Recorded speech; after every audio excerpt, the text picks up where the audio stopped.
Last time on Jam Pack.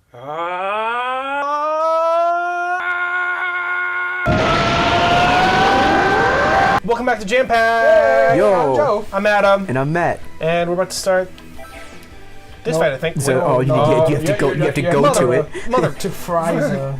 Which is... Oh, it's actually Frieza. It's not a clone.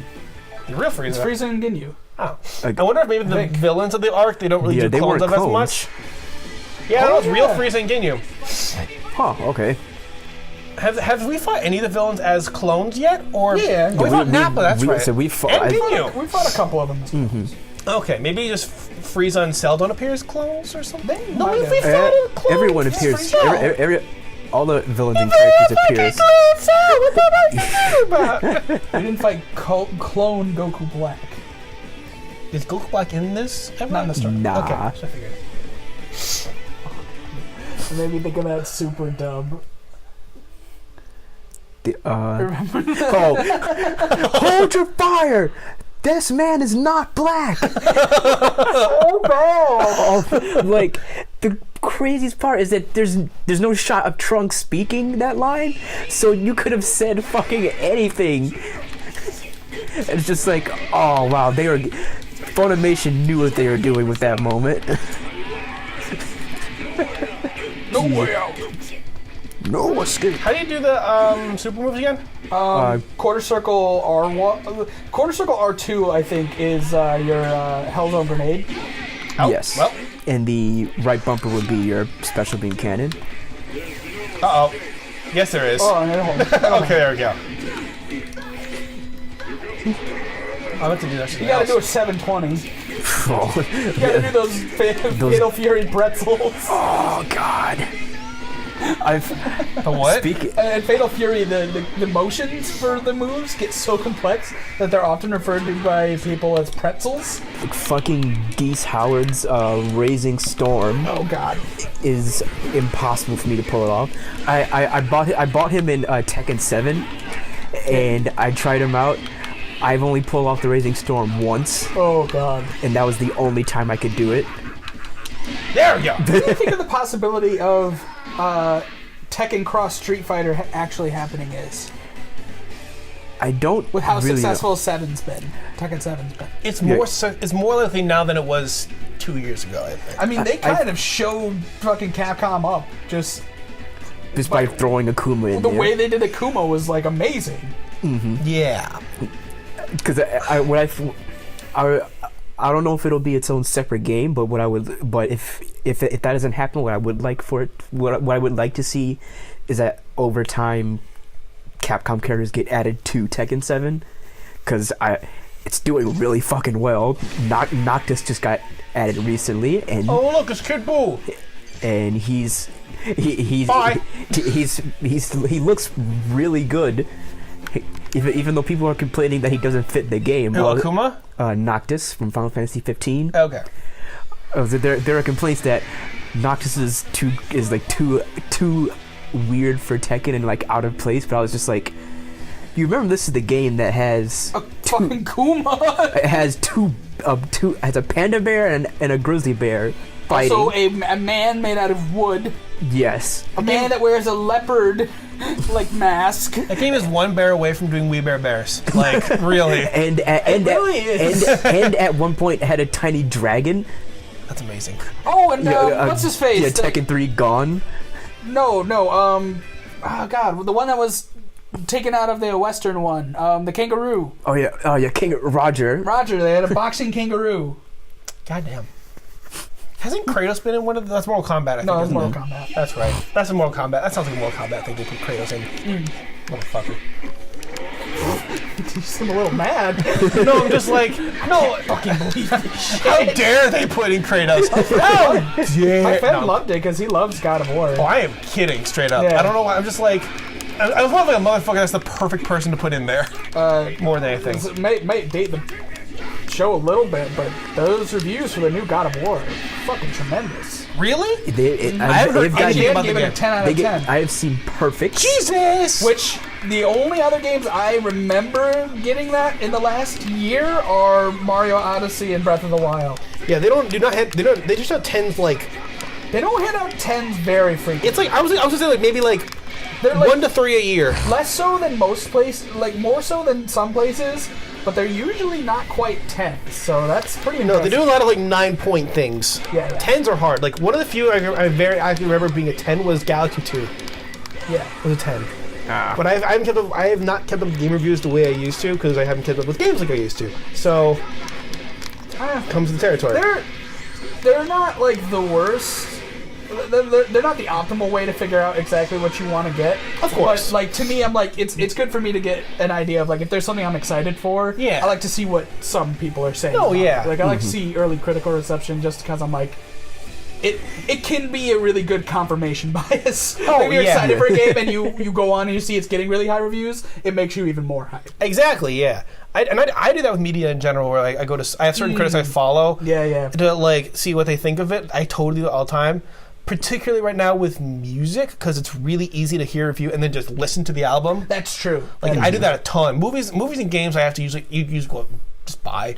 Yeah. Well, games are one of the ones where it's like that. That's one of the reasons why game reviews I think are so popular, is because the barrier of entry is really high. Because it's like, unless you're gonna rent it somehow, which isn't nearly as common as it used to be, Right. you have to drop like $60 on most. Exactly. Yeah. That's a commitment. Like movies, you can usually movies are like $10 to $20 for the theater, and then but you can also just wait 2 to 4 months for the home release, and a lot of them go streaming now. So you Thanks, usually Xbox. Yeah. What happened? It just had a hey, your controller's batteries are low. Oh, whoops. Master, your batteries are running low. Says Lee.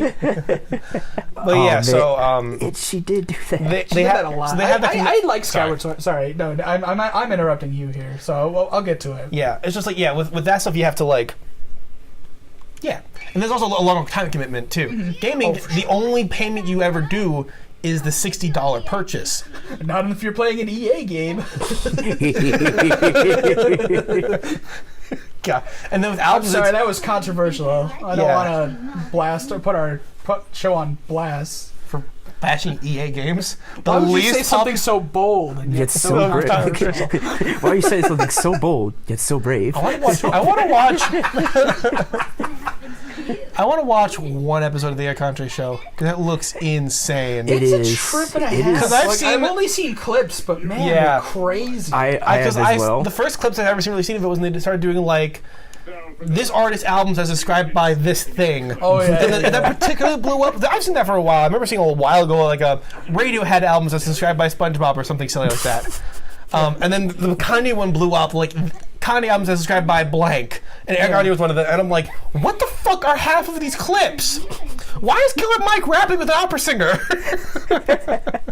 Why are Danny Brown and A$AP Rocky holding like giant pipe cleaners trying to walk a plank, and there's a guy with like boxing gloves trying to punch the shit out of and them a pool of snakes. and a pool of snakes? What the fuck? Literally a pool of snakes. Yes. Like, why are they doing this? What the fuck is happening? Why didn't Hannibal Buress just go into a coffin with a bottle of liquor or tequila or something? What the fuck is this? Whack. Why was the first season? Why was the first season of the show? I found out later. Why is the first season of the show shot on like old shitty cable TV cameras from the '80s?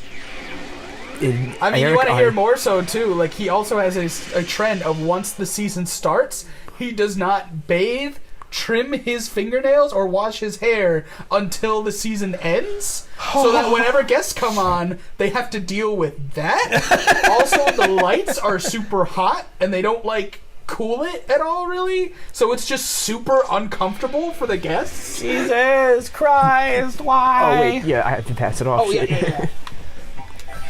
Eric Andre, what are you? He is a trip. Like, and since you mentioned the Kanye album described by Eric Andre, I haven't watched it, but it's popped up in my recommended to watch. Yup. Eminem albums described by Eric Andre, and I am so curious as to figure out what clips are going to be used. I remember the only one I can really vividly remember. I remember two of them really well. Actually, no. I was confusing one of them with the Office video. Because for the Office one, for Life of Pablo, it's sometimes I simultaneously feel like I understand everything perfectly, and I understand nothing at all.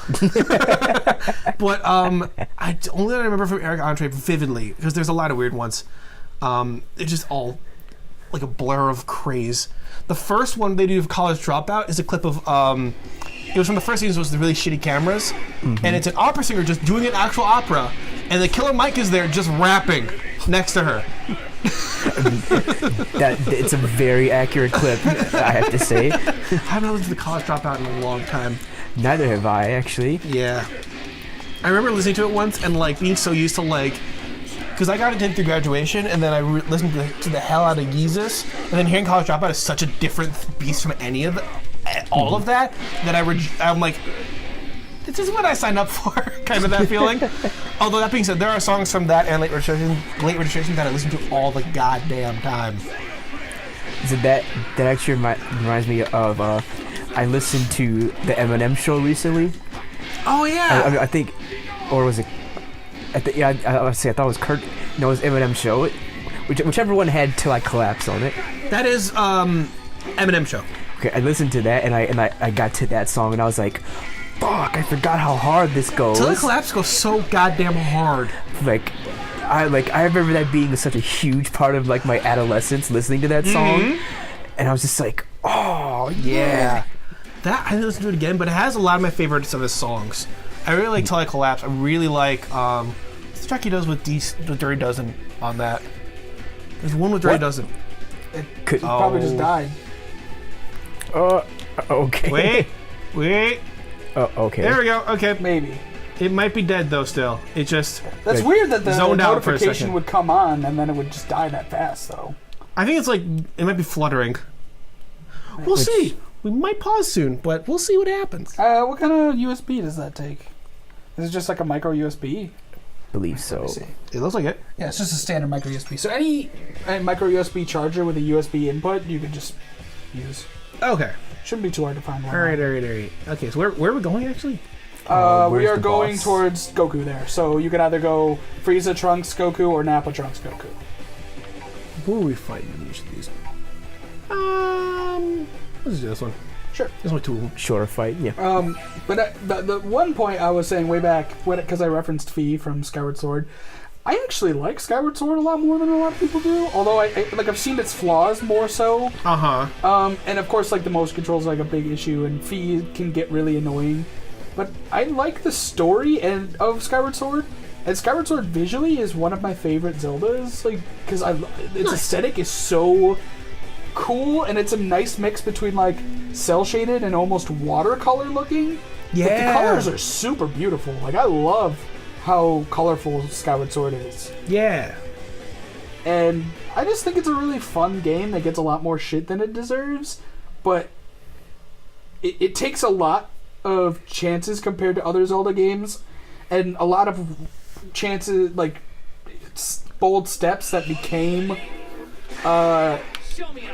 big parts of Breath of the Wild. But it also like does those like just because it takes those steps doesn't mean it doesn't falter on a lot of them. And like there are definitely a lot of issues that I see with it, and I get why people are as cold on it as they are, but I still think it's a really fun game. Alright, I did the wrong button. Actually, I wanted to say Vegeta. I just hit the wrong. Skyward Sword was one of the few Zelda Zeldas that I've never played, but I've always wanted to. It's a really fun game. I will say though, going back and playing it, because there's a friend of mine who was like, I've never seen the end of it, and I wanted him to see the final boss because I knew he'd really like it. And I was like, you know what? I'll play through a lot of it with you, like at your place. And I started playing it again, and I was like, man, this tutorial's a lot slower than I remembered. Okay. Damn. It's aesthetically, it's a really chill, cool tutorial. Like, it has that village, like, calm vibe that Twilight Princess has that I love, because I played that once opening so many times. But yeah, while it's really peaceful and chill, like cool, like a cool vibe, it's so slow. Oh man, that's rough. Yeah, that's really, to me, that's probably the most egregious problem going back to it, is the pacing can be really slow. Okay. I never got a chance to try Twilight Princess or Skyward Sword because I didn't have a GameCube or a Wii during those years. Damn. Yeah. I think we could talk a little more about Zelda when we come back for more Jam Pack. Okay. Yeah. Yeah. Yeah. Because I think we got one more episode here. Yeah. I think. Wait, or is it 9 maps, or is it? There's one more chapter after this. Oh, never mind. Actually, Let's do one more. Why don't or we can just go to Goku and then the last episode's the last page. Yeah. Yeah, let's do that then. Yeah. Okay. 2 more fights. I thought. my bad. I totally thought we were. I thought we were like at the end. My bad. No worries. Close. False alarm. School. Yeah. Very close. Yeah. But Zolder. You said you were gonna say something about it. I just gonna say quickly, like, I have Skyward Sword actually. It's funny, I think I have 3, I own, I think, 4 Zelda games, and I've played 1. And my brother played all the other ones. I started a bunch of times, and I just, weird to me. I'd have to play it again, because I think I had, I forget if it was Ocarina or I had Majora's Mask on Nintendo 64. Majora's Mask is a trip. But it was that time where, like, you ever been like 5 years old or 4 years old and playing a game and you just play the first level over and over and over and over again? I did that for so long. I used to do that. Oh, man. When I referenced Twilight Princess, I would start and like play that part all the time. Like, Yeah. I loved that opening. Majora's Mask is one of those games I did a few times with. But I never really, like, I didn't, unlike with like Mario and Pokemon, I didn't upgrade to actually playing the game like I did with Pokemon and Mario. Like, I remember I played the opening Pokemon Gold 100 times. I didn't get to Eterna City for years. Pokemon? Or not Eterna City. What's the name of the bug city? The Azora. Azora, yeah. I didn't get to Azora Town for years. I was so bad with Pokemon for the longest time until finally getting through to it in, I think, Pokemon Platinum. I would always play through. No, I beat them in the first 2 games, I think. But I would always play through until all 8 gyms, and then I would just be like, oh, I just want to start over again, and I would just start the game over again. Fair enough, yeah. But I was gonna say, I didn't think I did that until Gen 4, but I did do that. I did it in Gen 1 because I used the glitch to get my Pokemon auto level 100 with play games. And then it was a cakewalk to beat the Elite Four. But in Gen 2, I specifically remember beating the Elite Four in Crystal because I had this weird obsession in Gen 2 where I would just pick a Pokemon early on, and I'd just be like, I'm only using this Pokemon for a long time. And that's how I ended up with fighting. In Silver, I did a playthrough where I fought the second gym with a level 36 Rattata. Wow. And then in Crystal, I beat the Elite Four with a level 72 Fearow. That's amazing. I had it for a while for Gens. I didn't start actually playing proper until I think I had Emerald. But with I started in Gen 2 and then went back to Gen 1. Majority of the games until Emerald, I would get my starter, and the starters level up really fast. Yeah. So after a while, programmed to like level up faster. Yeah, they need less XP to level up. Yeah. And they're very strong. So like once I got to the first, I would actually try to have like a bit of a team going on until the first gym or at least the second gym. By the time I got to Gym 2, I was using 1 Pokemon, and I used 1 Pokemon for the rest of the game. It's the fastest way to get through the game, honestly. Unless the Elite Four, like, because with the Fearow, I did run into one wall in the Elite Four. There was an Onix, and I just didn't have anything for it. Yeah. But if you don't run into a severe wall, leveling up only 1 Pokemon is probably the fastest way to play the game. Damn. Yeah, but it's not the most fun way. It depends on what you go and do it for. Like, if you really like a certain Pokemon, then maybe. But I was just being lazy. Like, I remember being the Elite Four. I remember being the Elite Four in Pokemon Gold with like a level 50 or 60 something level Meganium, and I got it up to level 94 through it. And like as the game went on, all I did was it was Gold, right? So like you got the level 70 Lugia. And then once I got that, I used Meganium and Lugia, and that was it. And I found the Lugia by pure happenstance. I also remember for like 2 weeks I got lost in the Seafoam Cape, so I didn't have any little flash, and I just started wandering. And I had no idea how the fuck to get out. And I just wandered my way out. And all I had was like I had Meganium, and then I would just have like a bunch of HM slaves, and then over and over again. Like I did run the Pokemon Yellow with I think just like a Pidgeot or the trio. I did a run through of Pokemon Ruby or Sapphire, one of the two with just a Blaziken, and one with just Swampert, one with just like all shit like that until like Emerald, where I'm like, you know what, maybe I should try some other Pokemon. Maybe. And then by Gen 4, I actually played the game proper, like consistently. I was gonna say, when I had Silver, I didn't know where any of the legendary Pokemon were, but my older brother did. So when I finished the Elite Four, I asked him if he could find Lugia for me so I could catch it, and I remember letting him play to find it. And I'm just like, where is it? He's like, it's in the Seafoam Islands. Where is that? right there on the map. That's funny.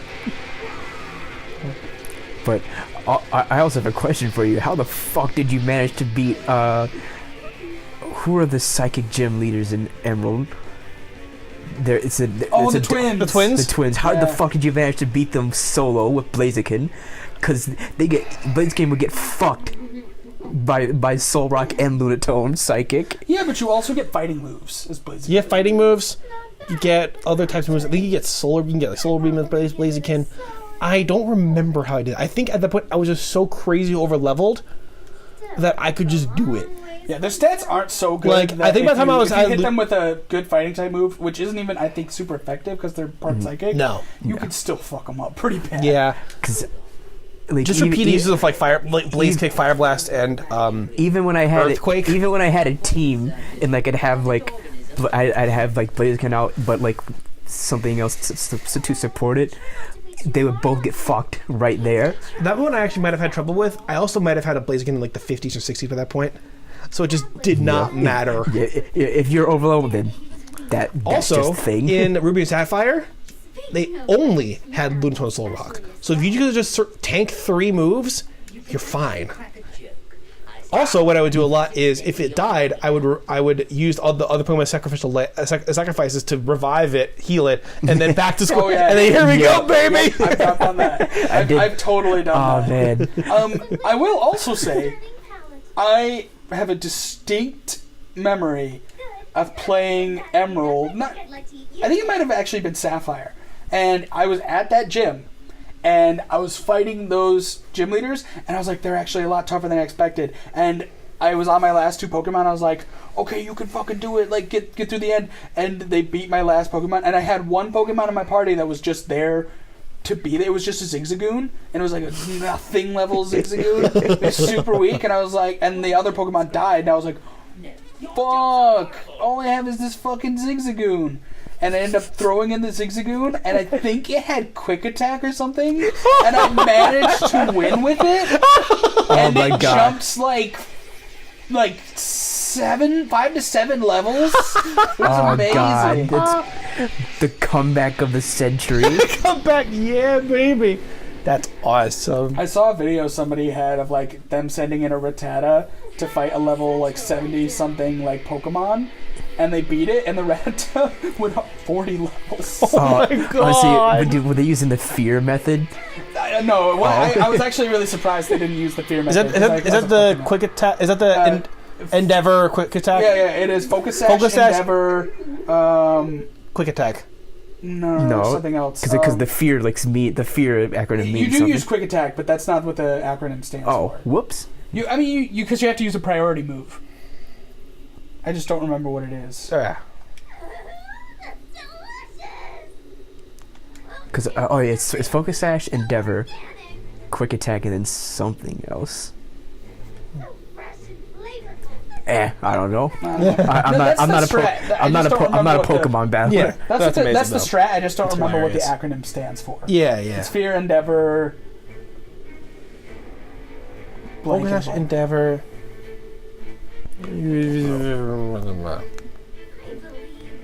Google that.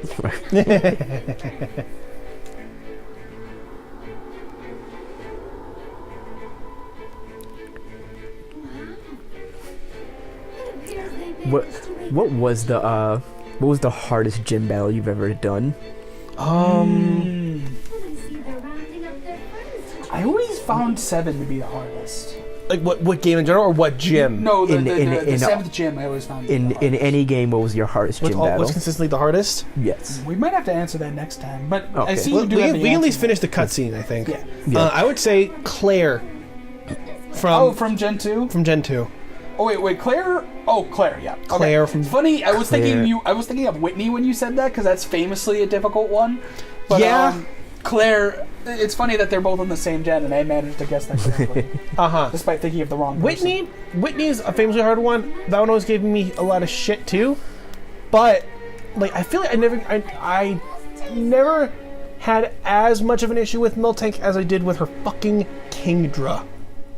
And the Dragoneers you have to fight before then, because they had so much a variety of moves. They'd have like Ice Beam, Flamethrower, Thunderbolt, Surf. It's like Hyper Beam. Gen 2 Smoke Screen, Hyper Beam, Waterfall. Gen 2 Hyper Beam was broken. Yep. Even Gen 4 was still pretty good. I remember I used a Sun Flora from my Soul Silver playthrough, and I gave it Hyper Beam. And it's just like, hey, fuck you. Yeah, I read Smogon. I was gonna say, but I did. Hyper Beam is like the classic move. When you're a kid, you give every Pokemon Hyper Beam because you're like, this attack's so fucking strong, and then it's like, what the fuck? Why isn't it killing everything? Or the equivalent in like Leaf Green and Fire Red when you give them like Blast Burner, Hydro Cannon, or Frenzy Plant. The flavored Hyper Beams. I learned those. I took the time to learn those moves in Gen 4, used them once, and I was like, never again. Nope. Because I was like, that extra turn to recharge is too much. I hung on a little bit, but by the time I was in Gen 5, I'm like, never again. Only occasionally, maybe Giga Impact for like someone with a crazy high attack, like Snorlax. Yeah. Giga Impact makes an appearance once a blue moon, but that's it. Right, but I think that's a good place to call it. Okay, I did our find abbreviation. the fear is Focus Sash, Endeavor, Quick Attack. Yeah, and the quick is like silent, like hyphenated. So attack. And the R is Rattata, but it is not the only Pokemon that can do that method. Okay. All right. The original term coined by strategists as humor was fucking evil annoying rodent. Well, find out more useful Pokemon information by tuning in next time. Did you know? Did you know? Sure. Stands for this. Be sure to like, comment, and subscribe on Did You Know Game. It has nothing to do with the horror game. Fear 3. Toodles. It's when you have 3 Rattata in a triple battle. Oh God. Bye. Bye. Now that's my jam, dog.